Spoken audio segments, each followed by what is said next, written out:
Let's consider the tangent line problem. You can see we're getting to the end of pre-calculus if we keep on mentioning calculus. Calculus is the branch of mathematics concerned with the study of rates of change of a function. So we know that a function is a relationship or a relation whose graph passes the vertical line test. So we're looking at functions. And if we're going to consider the rates of change of the function, well, that should ring a bell. Remember, with a line, a straight line, I know I'm being redundant there, the slope of the line is the rate of change. What we know about the slope is it is consistent. So our slope here is 1 over 1. Whether I'm measuring here, the rise over run will be 1 over 1 there, or here 1 over 1, or anywhere along this line, the slope will be consistently 1 over 1. For a line, the slope, the rate of change, does not vary from one spot on the line to another spot. Let's consider the rate of change for a graph that's nonlinear. Here's a parabola that is opening down.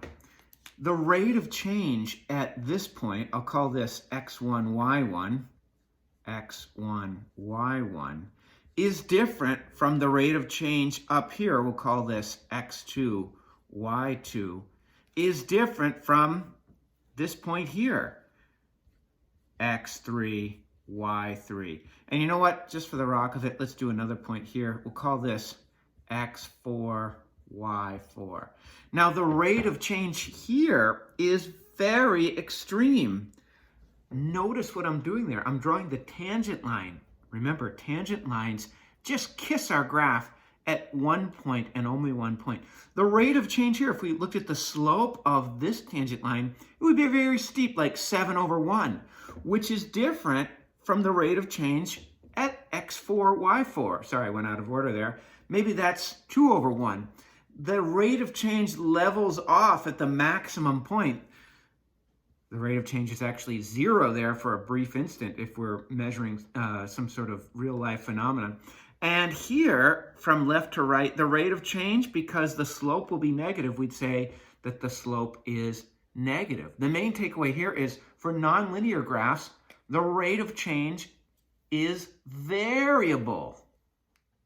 Hopefully you remember from geometry that when we had a tangent line drawn to a circle, the tangent would intersect the circle at one and only one point. So here's our tangent line to the circle, and by the way, it would be perpendicular to the radius of the circle. Now, that's not necessarily the case with our function. If we have a function, say our function looks like this, and we draw a tangent line right here. Well, locally, meaning as if we're looking at a small window right near this point, then yes, it will look just like this, and our tangent line will just kiss our graph in one place. But if I extend it, you could say, well, look, it intersects there. Yes, that's definitely true. It would intersect our graph in two places, so it's not exactly like a circle. But in this immediate area, meaning if I just said, well, let's just take a look right close to that point P, then we'd say our graph is just kissing that tangent line in one and only one spot. Because the tangent line approximates the slope of the graph at a point, the problem of finding the slope of a graph at a point is the same as finding the slope of a tangent line at the point. So I wouldn't recommend this being the best way to do this, but you certainly could get an idea for finding the slope of a tangent by approximating it. The directions here say approximate the slope of the graph of f of x equals x squared. So we know that that's this parabola, f of x equals x squared. That's this at the point 1, 1. So here's point P, 1, 1. Now, from this point to the right, as x increases, y increases. So we say the graph is increasing from here to here. From negative infinity to 0, the graph is decreasing. So my tangent line is just going to kiss my graph at point P, and we're saying, well, what is the slope of this line? I'm just going to estimate that it's, looks like it's up to over 1. So I can say that the slope change in y, that's delta y, over change in x, delta x, is about 2 over 1. That's my best approximation. Slope is about 2 over 1.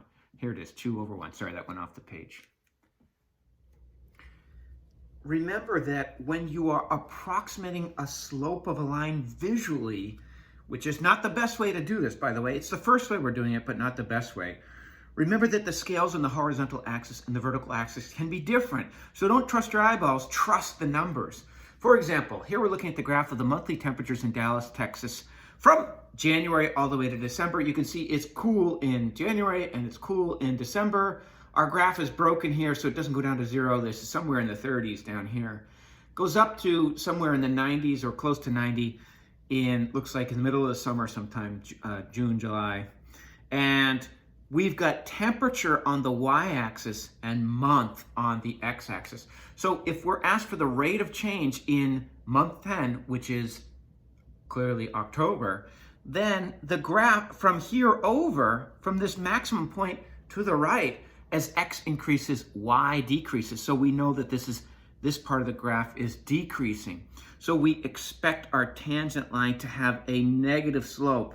And so when I graph the tangent line and I do change in y over change in x, I'm going down about 16 and over 2. So our slope, which is change in y over change in x, which would translate to change in temperature over change in month, would be negative 16 over 2, or a total of negative 8. Now that's going to be degrees per month. That would be the units. My point here is this might look almost the same as this, but you would never say the slope is -1 because the units matter. You have to go over and see what those points are and actually calculate the slope. Don't be fooled by different scales. That's the main point here.